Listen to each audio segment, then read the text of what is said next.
commence avec un sujet que nous analyserons tout au long de cette émission avec nos différents intervenants puisque la Banque centrale américaine, communément appelée Fed, a communiqué hier soir sur sa vision de l'économie et sa stratégie à moyen terme. En effet, la Réserve fédérale américaine a annoncé hier soir le retrait accéléré de son soutien à l'économie et se prépare maintenant à relever ses taux d'intérêt dès l'année prochaine pour tenter de contenir l'inflation. L'inflation qui a atteint 6,8% en novembre en glissement annuel, du jamais vu depuis juin 1982. C'est aussi très supérieur à sa cible de l'ordre de 2%, considérée comme saine pour l'économie. Elle va donc doubler son rythme de réduction des achats d'actifs. Le montant de cette réduction est ainsi relevé de 15 à 30 milliards de dollars par mois. Le ralentissement progressif de ces injections de liquidités, débuté en novembre, doit se terminer en juin 2022. Elle devrait ensuite relever ses taux directeurs, maintenus hier dans la fourchette de 0 à 0,25%. La majorité des membres du comité monétaire prévoit 3 hausses de taux d'un quart de point de pourcentage en 2022. Les prévisions économiques de la Fed ont également été revues à la hausse avec une croissance du PIB américain à 4% l'année prochaine et un taux de chômage tombant à 3,5%. Toujours selon les projections de la Fed, l'inflation devrait passer de 5,3% cette année à 2,6% en 2022. À l'issue de cette annonce, les marchés américains ont clôturé dans le vert, saluant l'initiative de la Fed face à l'inflation. On reste aux États-Unis où le tour de vis se poursuit sur la tech chinoise qui se retrouve encore une fois au centre des tensions entre les deux pays après les restrictions réglementaires imposées par Pékin et la transparence réclamée aux sociétés cotées à Wall Street. La Maison-Blanche serait sur le point de porter un nouveau coup dur à certains groupes chinois.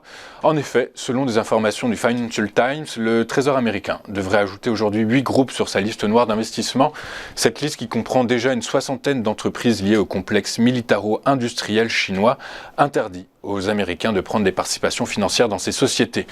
Dans le collimateur des autorités américaines figure notamment le numéro 1 mondial du drone DJI, le géant de l'intelligence artificielle Megvii ou encore le spécialiste des supercalculateurs Downing.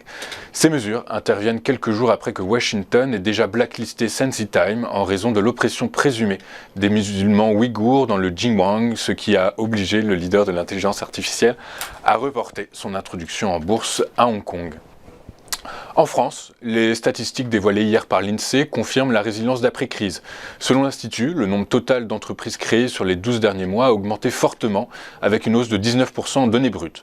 Une grande part de cette progression tient aux créations d'entreprises sous le régime de micro-entrepreneurs, dont la hausse s'élève à 18,3%. Les créations sous forme de sociétés ont aussi nettement augmenté de 26,7%. L'INSEE note que la hausse de 3,4% des créations est cependant moins marquée pour les entreprises individuelles classiques. Les secteurs qui ont été le plus dynamiques sur un an sont la finance et l'assurance avec une croissance de 33,4%, mais aussi le transport et l'entreposage qui sont en hausse de 31,5%. La hausse des entreprises dans les services aux ménages a quant à elle atteint 26,6%.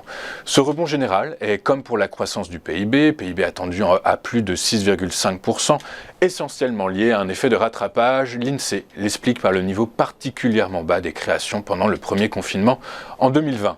Avant de poursuivre notre émission, je vous propose un rapide coup d'œil sur la séance d'hier à Paris. Le CAC qui après 5 séances consécutives de baisse a clôturé en hausse de plus 0,47% à 6927 points.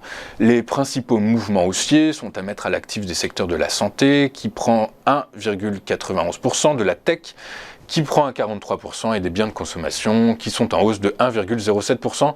À l'inverse, les principaux replis sont à l'œuvre dans les secteurs de l'énergie avec une baisse de 1,02%, de l'assurance vie qui cède 0,38% et de l'industrie en décroissance de 0,33%.